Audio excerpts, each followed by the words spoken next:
Today, we are going to learn and understand practice set 29 of chapter number 11 ratio proportion from 6th standard mathematics. Textbook मध्ये page number 60 वर practice set 29 दिलेला आहे.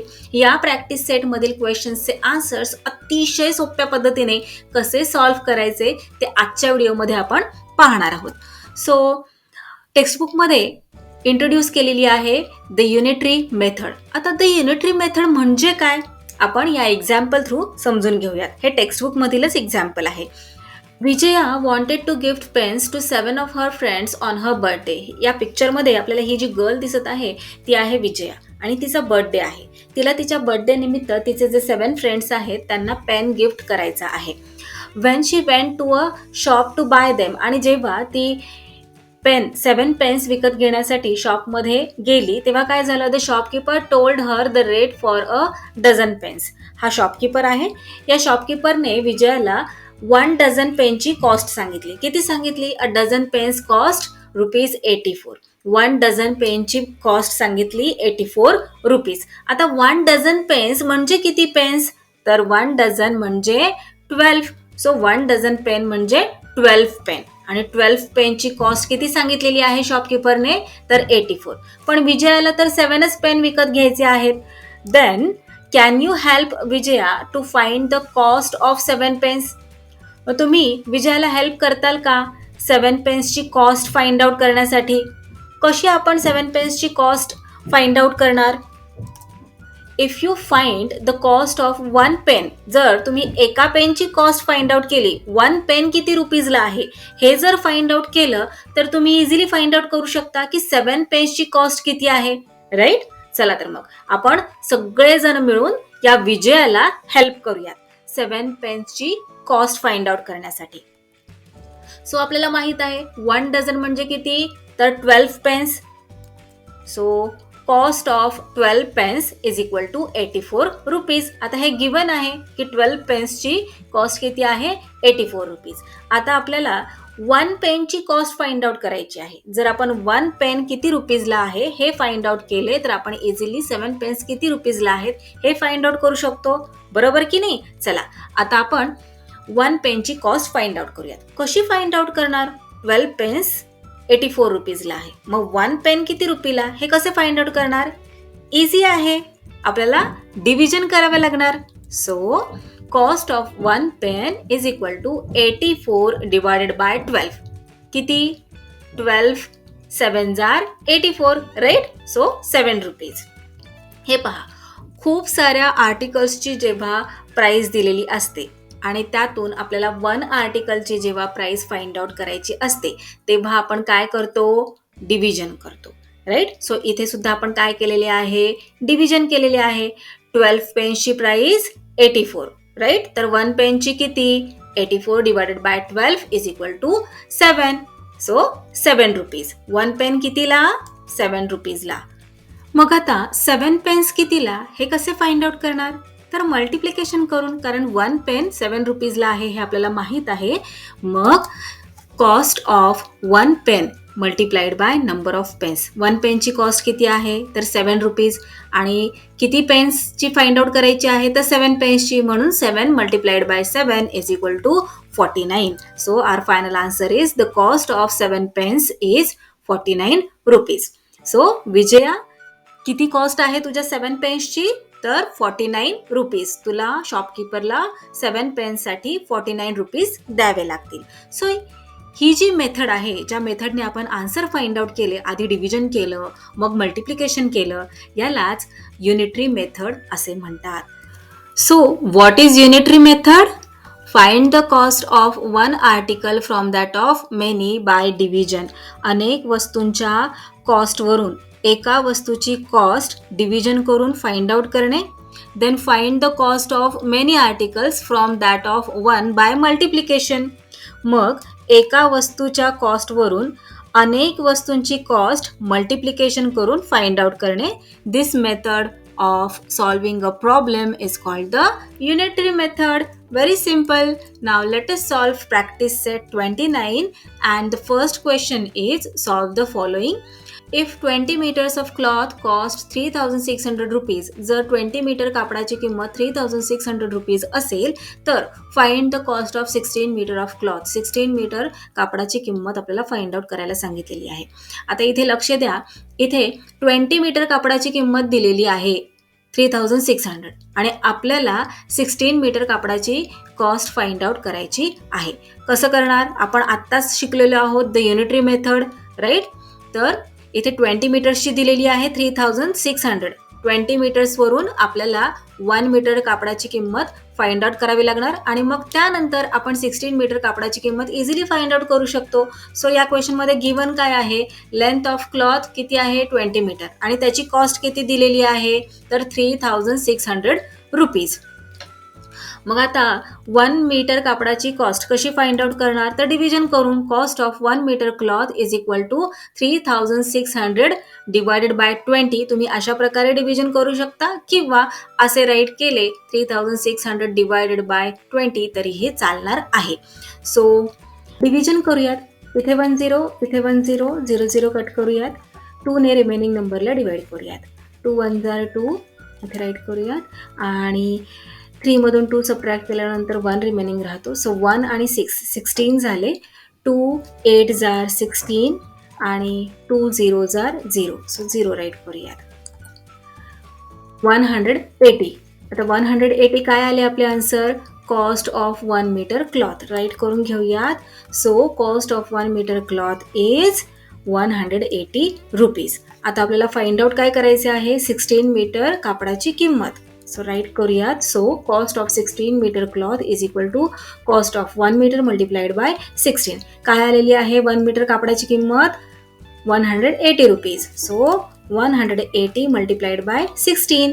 Multiplication केल्यानंतर answer येते 2880 rupees. Final answer write करूयात. The cost of 16 metre of cloth is 2880 rupees. Let's see next question. Find the cost of 8 kg of rice. आपल्याला 8 kg राईसची cost find out करायची आहे. जर if the cost of 10 kg is 325 rupees. 10 kg तांदळाची किंमत जर 325 rupees असेल तर 8 kg तांदळाची किंमत किती? सिम्पल. 10 kgची प्राइस दिलेली आहे 325. सो या गिव्हनवरून ही जी इन्फॉर्मेशन दिलेली आहे त्यावरून 1 kgची कॉस्ट फाइंड आउट करायची. आता इथे मेनीची दिलेली आहे की नाही? 10 kgची दिलेली आहे 325. मग 1 kgची किती हे फाइंड आउट करण्यासाठी व्हेरी गुड डिव्हिजन. चला आपण फाइंड आउट करूयात. Cost of 10 kg rice is equal to 325. So cost of 1 kg rice is equal to 325 divided by 10. आता इथे पाहताय डिनॉमिनेटर 10 आहे म्हणजे हे डेसिमल फ्रॅक्शन आहे. 1 वर 1 0 आहे. सो डेसिमल पॉईंट द्यायचा न्यूमरेटरला. कुठे देणार डेसिमल पॉईंट? तर 1 डिजिट सोडून इथे 2 आणि 5च्या मध्ये. सो आन्सर काय येणार? 32.5. सो 1 kg राईसची प्राइस किती झाली? 32.5. राईट करून घेऊयात. Cost of 1 kg rice is equal to 32.5 rupees. आता आपल्याला किती तांदळाची किंमत फाइंड आउट करायची आहे? तर 8 kg. सो राईट करूयात. Cost of 8 kg of rice is equal to cost of 1 kg multiplied by 8. So 1 kgची कॉस्ट 32.5 मल्टिप्लाइड बाय 8. मल्टिप्लाइड बाय 8 का केलेले आहे? कारण 8 किलोची प्राइस आपल्याला फाइंड आउट करायची आहे म्हणून. सो मल्टिप्लिकेशन केल्यानंतर हे पहा इथे मल्टिप्लिकेशन केलेले आहे. मल्टिप्लिकेशन केल्यानंतर आपल्याला आन्सर मिळालेले आहे 260. राईट करूयात. 260. Final answer the cost of 8 kg of rice is 260 rupees. Now let's see third question. If 14 chairs cost rupees 5,992 rupees. जर 14 चेअर्सची कॉस्ट 5,992 रुपीज असेल तर how much will have to be paid for 12 chairs. 12 चेअर्ससाठी किती रुपये द्यावे लागतील असा question आहे. आता इथे व्यवस्थित लक्ष द्या. 14 चेअर्सची कॉस्ट किती आहे? 5,992 रुपीज. मग जर आपल्याला 14 चेअर्सची कॉस्ट दिलेली आहे तर आपण यावरून 1 चेअर कितीला ते फाइंड आउट करू शकतो डिव्हिजन करून. आणि जर आपल्याला 1 चेअर कितीला हे कळाले तर आपण 12 चेअर्स कितीला हे इझिली फाइंड आउट करू शकतो, राईट. सो चला सोल्युशन राईट करूयात. Cost of 14 chairs is equal to 5,992 rupees. मग 1 चेअरची कॉस्ट फाइंड आउट करण्यासाठी काय करूयात आपण division. So cost of 1 chair is equal to 5,992 divided by 14. आता हे खूप मोठे डिव्हिजन आहे, राईट. सो इथेच काटकूट करून आपल्याला जमणार नाही, आपण लॉंग डिव्हिजन मेथड पाहूयात. सो 5,992 रुपीजला आपण 14 चेअर्सने डिवाइड केलेले आहे. इथे डिव्हिजन केल्यानंतर इथे रिमाइंडर आलेला आहे 0 आणि कोशंट आलेला आहे 428 रुपीज. म्हणजेच 1 चेअर कितीला 428 रुपीजला. राईट करूयात इथे आपण 428 रुपीज आणि खाली आपण राईट करूयात. So cost of 1 chair is equal to 428 rupees. आता 1 चेअरची कॉस्ट आपल्याला कळालेली आहे, 428 रुपीजला आहे. मग 12 चेअर्स कितीला हे फाइंड आउट करण्यासाठी व्हेरी गुड मल्टिप्लिकेशन करणार. So cost of 12 chairs is equal to cost of 1 chair multiplied by 12. So 1 chair कितीला 428 ला multiplied by 12. मल्टिप्लिकेशन करूयात. मल्टिप्लिकेशन केल्यानंतर आपल्याला आन्सर मिळते 5,136. राईट करूयात 5,136. फायनल आन्सर राईट करूयात. The amount of money to be paid is 5,136 rupees. Question number 4. The weight of 30 boxes is 6 kg. 30 boxes चे वजन 6 kg आहे. What is the weight of 1,080 such boxes? मग अशाच boxes, असेच किती boxes आहेत 1,080, त्यांचे वजन किती ते फाइंड आउट करायचे आहे. क्वेश्चनमध्ये काय गिवन आहे 30 बॉक्सेस आणि त्यांचे वजन किती आहे 6 kg. सो राईट करून घेऊया तिथे. Weight of 30 boxes is equal to 6 kg. 30 बॉक्सेसचे 6 kg आहे. मग 1 बॉक्सचे किती हे फाइंड आउट करण्यासाठी डिव्हिजन करावे लागणार. चला तर मग डिव्हिजन करूया. So weight of 1 box is equal to 6 divided by 30. आता 6ला 30ने आपल्याला डिवाइड करायचे आहे. 30च्या टेबलमध्ये 6 कसा येणार, राईट, येणारच नाही. मग आपल्याला इथे डेसिमल पॉईंट देऊन डिव्हिजन करावं लागणार आहे. सो इथे आधी 0ने डिवाइड करूयात. 30 0 जर 0 सबट्रॅक्शन करूयात. आता 6मधून 0 सबट्रॅक्ट केल्यानंतर 6. पुढची स्टेप काय, तर आपण 1 डेसिमल पॉईंट इथे दिला की आपण इथे 0 घेऊ शकतो. सो इथे 0 घेऊयात. आता 30ने 60ला आपण इझिली डिवाइड करू शकतो, राईट. 30 2 जार 60. राईट करूयात आणि सबट्रॅक्शन करूयात. 60मधून 60 सबट्रॅक्ट केल्यानंतर 0. सो कोशंट इथे आपला आलेला आहे 0.2. सो आन्सर राईट करूयात. 1 बॉक्सची चे किती वजन आहे 0.2 kg. राईट करूयात. Weight of 1 box is equal to 0.2 kg. 1 बॉक्सचे वेट आता आपल्याला मिळालेले आहे. त्यावरून आपण 1,080 बॉक्सेसचे वेट किती, वजन किती ते फाइंड आउट करू शकतो. सो राईट करूयात. Weight of 1,080 boxes is equal to weight of 1 box multiplied by 1,080. So एका बॉक्सचे वजन 0.2 kg मल्टिप्लाइड बाय 1,080. मल्टिप्लिकेशन करूयात. हे पहा, मल्टिप्लिकेशन केल्यानंतर आपल्याला आन्सर येते 2,160. पण हे कम्प्लीट आन्सर आहे का, तर नाही. आपला डेसिमल पॉईंट द्यायचा राहिलेला आहे. डेसिमल पॉईंट कुठे देणार, इथे पहा 0.2. इथे 1 डिजिट सोडून डेसिमल पॉईंट आहे. सो आन्सरमध्ये सुद्धा आपण इथे 1 डिजिट सोडून डेसिमल पॉईंट देऊयात. सो इथे काय आन्सर आलेले आहे 260. आन्सर इथे राईट करूयात 260 kg. So our final answer is the weight of 1,080 boxes is 260 kg. जर 30 बॉक्सेसचे वजन 6 किलो आहे, 6 किलोग्रॅम आहे, तर 1,080 बॉक्सेसचे वजन किती, तर 260 किलोग्राम. नेक्स्ट आन्सर पाहूयात कसे सॉल्व्ह करायचे. A car traveling at a uniform speed covers a distance of 165 km in 3 hours. समान वेगाने एक कार 165 किलोमीटर अंतर 3 आवर्समध्ये पूर्ण करते. ॲट दॅट सेम स्पीड, मग त्याच सेम स्पीडमध्ये how long will it take to cover a distance of 330 kilometres. 330 kilometre अंतर जाण्यास कारला किती तास लागतील, किती वेळ लागेल ते फाइंड आउट करायचे आहे. आणखी काय फाइंड आउट करायचे आहे, how far will it travel in 8 hours. 8 आवर्समध्ये ती कार किती ट्रॅव्हल करेल, किती अंतर कापेल ते सुद्धा आपल्याला फाइंड आउट करायचे आहे. या क्वेश्चनमध्ये 2 सब क्वेश्चन्स आहेत, ए आणि बी. सो आधी आपण ए हा जो क्वेश्चन आहे त्याचे आन्सर फाइंड आउट करूयात, मग बीचे आन्सर फाइंड आउट करूयात. काय विचारलेले आहे ए मध्ये, how long will it take to cover a distance of 330 kilometres.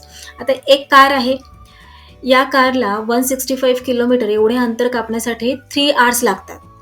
मग त्याच सेम कारला 330 किलोमीटर्स अंतर कापण्यासाठी किती वेळ लागेल असा क्वेश्चन आहे. 165 किलोमीटरसाठी 3 आवर्स लागतात, मग 330 किलोमीटरसाठी किती. सो आपण सोल्युशन राईट करूयात. Time taken to cover distance of 165 kilometre is equal to 3 hours. मग यावरून आपण 1 किलोमीटर अंतर कापण्यासाठी कारला किती वेळ लागतो ते फाइंड आउट करूयात. So time taken to cover a distance of 1 kilometre is equal to 3/165 hours. आता 1 किलोमीटर अंतर जाण्यासाठी कारला 3/165 आवर्स इतका वेळ लागतो. तर 330 किलोमीटरसाठी किती हे फाइंड आउट करण्यासाठी काय करणार आपण, मल्टिप्लिकेशन. चला मल्टिप्लिकेशन करूयात. Time taken to cover a distance of 330 kilometre is equal to time taken to cover 1 kilometre multiplied by 330.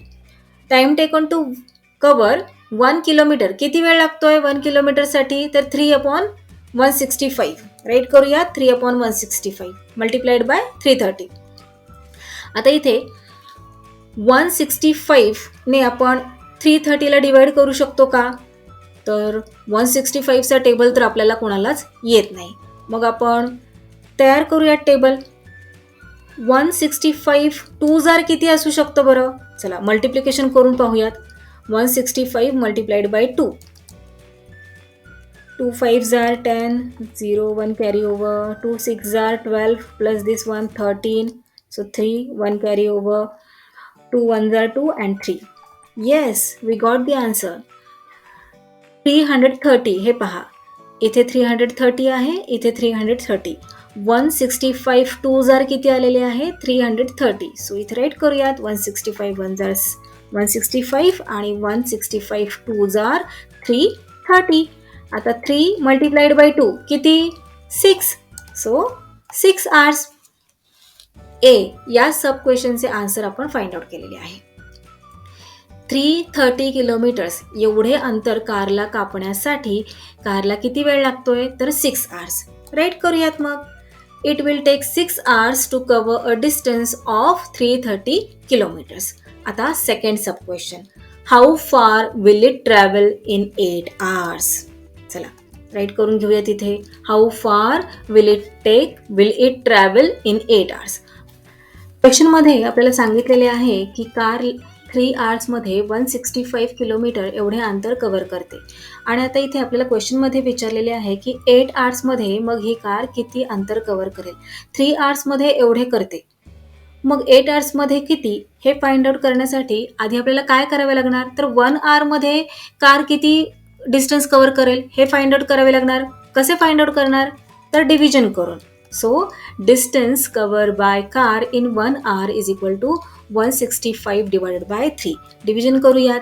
हे पहा, लॉंग डिव्हिजन मेथडने डिव्हिजन केल्यानंतर आपल्याला इथे रिमाइंडर आलेला आहे 0 आणि कोशंट आलेला आहे 55. So 55 kilometres. आन्सर इथे राईट करूयात. Distance cover by car in 1 hour is equal to 55 kilometres. आता 1 आवरमध्ये 55 किलोमीटर एवढे अंतर जर ही कार कव्हर करत असेल तर 8 आवर्समध्ये किती, कसे करणार, सिम्पल मल्टिप्लिकेशन करणार. Right. So distance cover by car in 8 hours is equal to distance cover by car in 1 hours multiply by 8.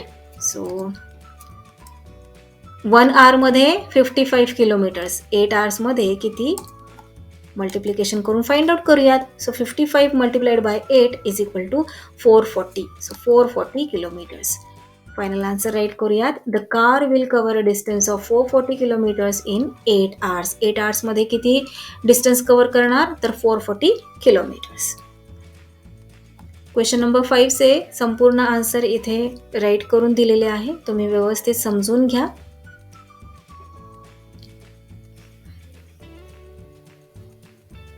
Now let us see next question. A tractor uses up 12 liters of diesel while plowing 3 acres of land. 3 acre एवढे land plough करण्यासाठी एका ट्रॅक्टरला 12 litre इतके diesel लागते. तर find out काय करायचे आहे, how much diesel will be needed to plough 19 acres of land. Solution write करूयात. Diesel used for ploughing 3 acres. किती डिझेल लागते 3 एकर्ससाठी, तर 12 लिटर्स. आणि विचारलेले काय आहे 19 एकर्ससाठी, मग किती डिझेल लागेल ट्रॅक्टरला. 3 एकर्ससाठी 12 लिटर्स. मग जर आपण 1 एकरसाठी किती लागते हे डिव्हिजन करून फाइंड आउट केले, तर 19 एकरसाठी किती लागते हे मल्टिप्लिकेशन करून इझिली फाइंड आउट करू शकतो, right. So diesel used for ploughing 1 acre of land is equal to 12 divided by 3. 3 ने 12 ला डिवाइड करा. 3 1 जा 3 आणि 3 4 जा 12. आले मग आपले आन्सर. 1 एकरसाठी किती लागते ट्रॅक्टरला, तर 4 लिटर एवढे डिझेल लागते. मग आता 19 एकरसाठी किती लागते, कसे करणार, तर मल्टिप्लिकेशन करणार. So diesel needed for ploughing 19 acres of land is equal to 1 एकरसाठी किती लागते ते मल्टिप्लाइड बाय 19. सो 4 लिटर 1 एकरसाठी लागते multiplied by 19. 19 4s are 76. So 76 liters. Final answer right करूयात. 76 liters of diesel will be needed to plow 19 acres of land. Let's see next question. The sugar factory 5376 kg of sugar can be obtained from 48 tons of sugar cane. एका फॅक्टरीमध्ये 48 tonnes sugar cane म्हणजे उसापासून किती sugar तयार होते, तर 5376 kilogram इतकी sugar तयार होते. If Savitatai has grown 50 tons of sugar cane, जर सविताताईने 50 टन्स शुगर केन तिच्या शेतामध्ये उगवला, तर त्यापासून किती शुगर तयार होईल हे आपल्याला फाइंड आउट करायचे आहे. सो सोल्युशन राईट करूयात. Amount of sugar obtain from 48 tons of sugar cane is equal to 5376 kg. 48 टन्सपासून एवढी शुगर तयार होते, मग 50 टन्सपासून किती तयार होईल हे फाइंड आउट करायचे आहे. कसे फाइंड आउट करणार, जर आपण 1 टनची फाइंड आउट केली तर आपल्याला 50 टनची किती शुगर तयार होते हे इझिली फाइंड आउट करता येणार आहे. मग 48 टन्सची दिलेली आहे, 1 टनची फाइंड आउट करण्यासाठी आपल्याला डिव्हिजन करावं लागणार. So amount of sugar obtained from 1 tons, आता इथे चुकून टन्स झालेला आहे, 1 टन आहे. सो 1 टन राईट करा. 1 ton of sugar cane is equal to 5376 divide by 48. Okay, division करूयात लॉंग डिव्हिजन मेथडने. हे पहा, डिव्हिजन केल्यानंतर रिमाइंडर इथे 0 आलेला आहे आणि कोशंट आलेला आहे 112. सो राईट करूयात आन्सर 112 kg. 112 kg काय आलेलं आहे, कशाचे आन्सर आलेले आहे आपले, तर 1 टन शुगर केनपासून किती शुगर तयार होते ते आलेले आहे. So amount of sugar obtained from 1 ton of sugar cane is equal to 112 kgs. आता 1 टनपासून 112 kg इतकी शुगर तयार होते, मग 50 टन्स शुगर केनपासून किती शुगर तयार होईल, कसे फाइंड आउट करणार, मल्टिप्लिकेशन करून. So simple. So amount of sugar obtained from 50 tons of sugar cane is equal to 1 टनपासून तयार होणारी sugar multiplied by 50. So 112 kg multiplied by 50. Multiplication केल्यानंतर आपल्याला आन्सर मिळते 5600 kg. सो आन्सर राईट करूयात. Final 5600 kg of sugar will be obtained from 50 tons of sugar cane. Next. In an orchard there R 128 mango trees in 8 rows. If all the rows have an equal number of trees, how many trees would there be in 13 रोज. एका आमराईत 8 रांगेत 128 trees आहेत. 8 रोजमध्ये 128 trees आहेत. प्रत्येक row मधील ट्रीजची संख्या समान असल्यास अशा 13 रोजमध्ये किती ट्रीज असतील हे फाइंड आउट करायचे आहे. सो सोल्युशन राईट करूयात. Number of mango trees in 8 रोज. 8 रोजमध्ये किती मँगो ट्रीज आहेत तर 128. सो 1 रो मध्ये किती असतील, number of mango trees in 1 row is equal to 128 divided by 8. 128 ला 8 ने डिवाइड केल्यानंतर क्वोशंट येतो 16. सो 16 ट्रीज असतील. राईट करूयात. Number of mango trees in 1 row is equal to 16 trees. जर 1 रो मध्ये 16 ट्रीज असतील तर 13 रोज मध्ये किती, मल्टिप्लिकेशन करून फाइंड आउट करू शकतो आपण.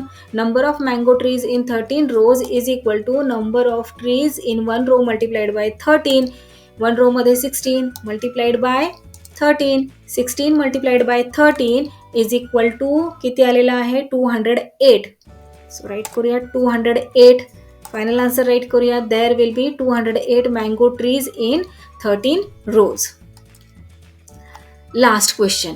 A pond in a field holds 1,20,000 liters of water. एका फील्डमध्ये एक पॉन्ड आहे आणि त्या पॉन्डमध्ये किती पाणी मावते तर 1,20,000 लिटर्स इतके पाणी मावते. It costs 18,000 rupees to make such a pond. आणि हा पॉन्ड तयार करण्यासाठी 1,20,000 लिटर्स कॅपॅसिटी असलेला पॉन्ड तयार करण्यासाठी 18,000 रुपीज इतका खर्च आलेला आहे. क्वेश्चन काय विचारलेला आहे मग, how many ponds will be required to store 4,80,000 litres of water. 4,80,000 litre इतके पाणी स्टोअर करण्यासाठी मग असे किती पॉन्ड तयार करावे लागतील. And what would be the expense, आणि त्यासाठी किती खर्च येईल. तर या क्वेश्चनमध्ये आपल्याला 2 क्वेश्चन्सचे आन्सर्स फाइंड आउट करायचे आहे. फर्स्ट क्वेश्चन, 4,80,000 लिटर एवढे पाणी साठवण्यासाठी किती पॉन्ड्स तयार करावे लागतील. 1,20,000 लिटर्स एवढी कॅपॅसिटी ईच पॉन्डची असणारे आणि त्यासाठी किती खर्च येईल. सो सोल्युशन राईट करूयात. Capacity of 1 pond. एका पॉन्डची किती कपॅसिटी आहे water capacity 1,20,000 litres. So total quantity of water is equal to 4,80,000 litres. एका पॉन्डची वॉटर कपॅसिटी 1,20,000 लिटर्स आणि आपल्याकडे किती पाणी दिलेले आहे तर 4,80,000. मग एवढे पाणी साठवण्यासाठी असे किती पॉन्ड्स आपल्याला तयार करावे लागतील. कसे फाइंड आउट करणार तर डिव्हिजन करून. So number of ponds required to store 4,80,000 liter water is equal to total quantity of water. Total quantity of water किती आहे तर 4,80,000 liters divided by capacity of 1 pond. एका पॉन्डची किती कपॅसिटी आहे तर 1,20,000 liters. सो डिव्हिजन करूयात. 4,80,000 डिवायडेड बाय 1,20,000. सो इथे 4 झिरो आहेत, खाली 4 झिरो आहेत. सो ते 4 झिरोज आपण कट करून टाकूयात आणि रिमेनिंग राहिलेले आहे 48 डिवायडेड बाय 12. 12च्या टेबलमध्ये 48 आहे. सो 12 1 जार 12, 12 4 जार 48. सो आपले आन्सर आलेले आहे 4 पॉन्ड्स. 4,80,000 लिटर्स एवढे पाणी स्टोअर करण्यासाठी किती पॉन्ड्स लागतील तर 4 पॉन्ड्स. इथे राईट करून घेऊयात. Number of ponds required to store 4,80,000 litre water is equal to 4 ponds. किती पॉन्ड्स लागतील 4 पॉन्ड्स. आता आपल्याला काय फाइंड आउट करायचे आहे क्वेश्चनचा second part, what would be the expense. मग 4 पॉन्ड्स बिल्ड करण्यासाठी बांधण्यासाठी किती खर्च येईल. 1 पॉन्ड बांधण्यासाठी किती खर्च आला होता तर 18,000. मग 4 पॉन्डसाठी किती येणार, कसे फाइंड आउट करणार. चला आपण फाइंड आउट करूयात. Amount required to make 1 pond किती लागले होते 18,000 rupees. So amount required to make 4 ponds किती लागतील? तर amount required to make 1 pond multiplied by 4, right. एका पॉन्डसाठी किती? 18,000 मल्टिप्लाइड बाय 4. मल्टिप्लिकेशन केल्यानंतर आपल्याला आन्सर मिळते 72,000. 18,000ला 4ने कसे मल्टिप्लाय करणार इथे आपण? तर 3 zeros as it is write करणार आणि 18 4s are 72. सो आन्सर इथे आपल्याला मिळालेले आहे 72,000 rupees. The number of ponds required to store 4,80,000 liters of water is 4 and the expense incurred in making the ponds is 72,000 rupees.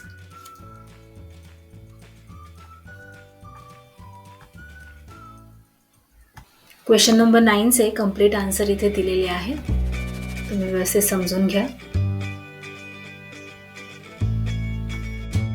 So that's all for today. We will meet again in our next video. Till then, keep learning, keep enjoying. Bye bye.